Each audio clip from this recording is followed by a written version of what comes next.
Sahabat Quran yang terkasih, jumpa lagi dengan saya Pastor Yos Fernandes Somatus dalam renungan harian Rabu 3 Agustus 2021. Apa kabar? Saya berharap Anda semua tetap dalam keadaan baik, sehat, dan tetap semangat. Bapak, Ibu, Saudara-saudari yang terkasih, sebelumnya saya mau mengucapkan banyak terima kasih kepada Anda semua yang telah mendukung channel Quran Animarum dengan memberikan like, komen, share, dan subscribe. Terima kasih banyak kepada Anda semua yang telah mendukung channel ini. Dan semoga channel ini semakin hari semakin mampu menjadi tanda berkat bagi banyak orang, terlebih dalam pewartaan Sabda Tuhan. Sahabat Quran Animarum yang terkasih, Injil pada hari ini bercerita tentang apa yang diperbuat atau dilakukan oleh Yesus dan murid-muridnya setelah mereka memberi makan kepada 5.000 orang laki-laki, belum termasuk perempuan dan anak-anak. Nah, apa yang mereka perbuat? Setelah mereka memberi makan kepada 5.000 orang laki-laki, belum termasuk perempuan dan anak-anak itu, Yesus kemudian menyuruh murid-muridnya agar meminta orang banyak itu pergi, meminta orang banyak itu pulang, dan dia menyuruh para muridnya untuk mendahuluinya menyeberang. Dan para murid kemudian menaiki perahu dan mendahului Yesus untuk pergi ke seberang. Sementara Yesus sendiri, Yesus pergi ke tempat yang sepi, tempat yang sunyi untuk berdoa kepada Bapa. Bapak, Ibu, Saudara-saudari yang terkasih, Yesus ini sungguh luar biasa. Walaupun dia sibuk, walaupun dia itu sebenarnya lelah, letih, tapi dia selalu menyempatkan dirinya untuk berdoa. Sesibuk apapun Yesus, dia selalu menyempatkan dirinya untuk berdoa kepada Bapa. Dan kita semua sebagai pengikut Yesus, kita perlu ikut seperti apa yang sudah diperbuat oleh Yesus sendiri. Sesibuk apapun kita, mari kita luangkan waktu untuk berdoa, untuk berkomunikasi dengan Allah sendiri. Allah itu sumber kekuatan kita. Maka ketika kita sibuk, ketika kita lelah, sangat baik ketika kita berdoa kepada Allah. Dan dengan demikian menjadi suatu momen bagi kita untuk menimba kekuatan dari Allah sendiri. Bapak, Ibu, Saudara-saudari yang terkasih, kadangkala kita ini tidak berdoa karena alasan sibuk.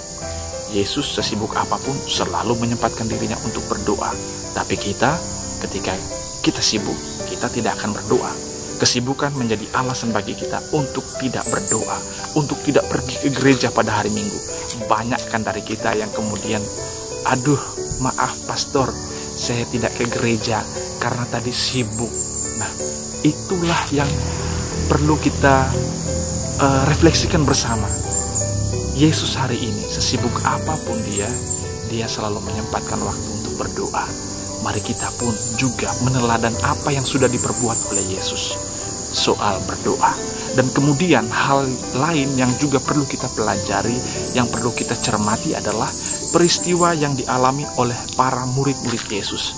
Ketika mereka mendahului Yesus untuk pergi ke seberang, di tengah danau mereka diterpa oleh badai dan gelombang.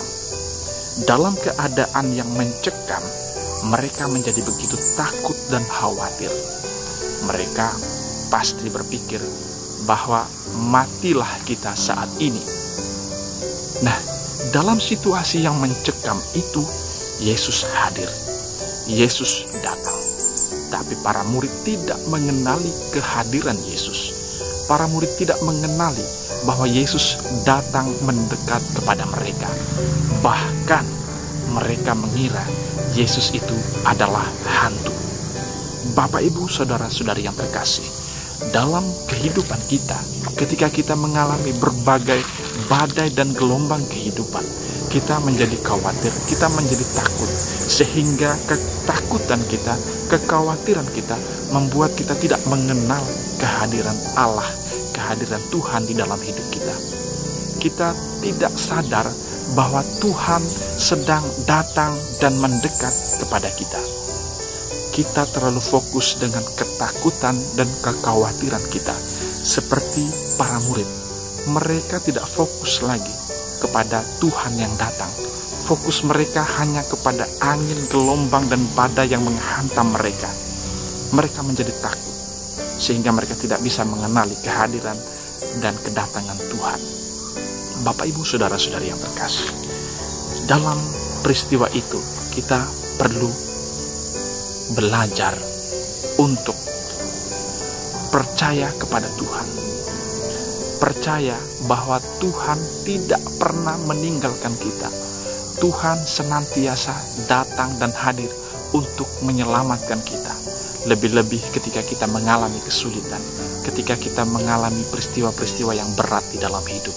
Seperti para murid, ketika mereka dihantam badai dan gelombang, ketika mereka berpikir bahwa mereka akan mati saat itu, Yesus datang. Yesus tidak pernah terlambat untuk memberikan pertolongan.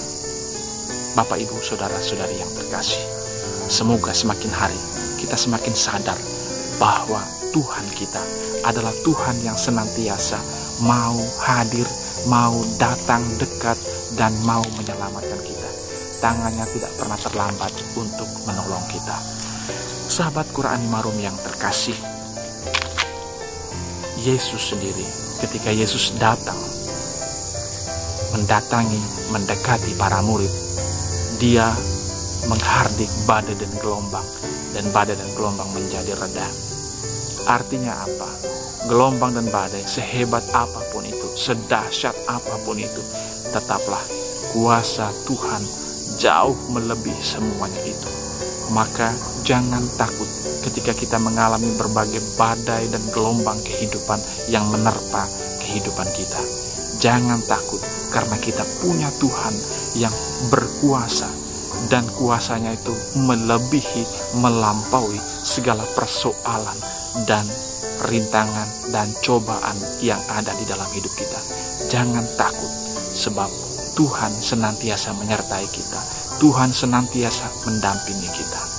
Bapak, Ibu, saudara-saudari yang terkasih, mari kita serahkan seluruh hidup kita dalam tangan Tuhan. Mari kita sertakan Tuhan dalam perahu kehidupan kita. Ketika Yesus hadir dalam perahu kehidupan kita, maka percayalah, tidak ada satu gelombang pun, tidak ada satu badai pun yang dapat menghancurkan perahu kehidupan kita. Shalom, Tuhan Yesus memberkati. Amin. Terima kasih telah menonton video ini. Jangan lupa like, comment, share, and subscribe. Terima kasih.